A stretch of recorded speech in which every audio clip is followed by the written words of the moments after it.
Assalamualaikum.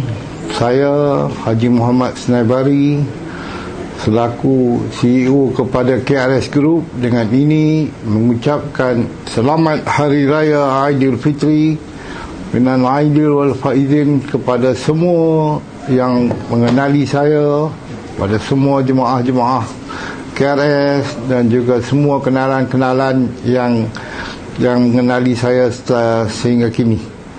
Tahun ini adalah tahun yang paling mencabar di mana berlakunya peperangan di antara Iran dan juga Amerika yang memberi kesan juga kepada agensi pelancongan dan juga memberi kesan kepada jemaah.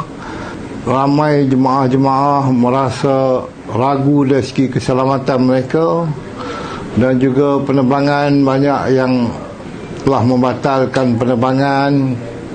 Dan ini menyebabkan kita sentiasa berdoa kepada Allah SWT supaya jemaah pergi dan pulang dengan selamat. Dan nampaknya implikasi daripada peperangan ini mungkin mengakibatkan kenaikan harga tiket pada tahun hadapan, pada musim hadapan.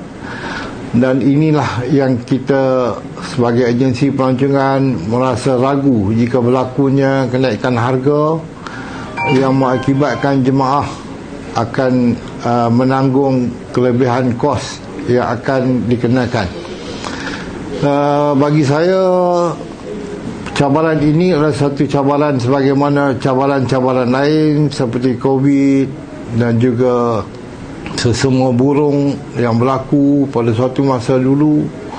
Dan diharap kita bersabar dan sentiasa berdoa kerana kita ini menjadi tetamu Allah, dan insya-Allah kita akan selamat pergi dan selamat balik. Insya-Allah di Mekah dan di Madinah nanti kita akan buat sebaik yang mungkin.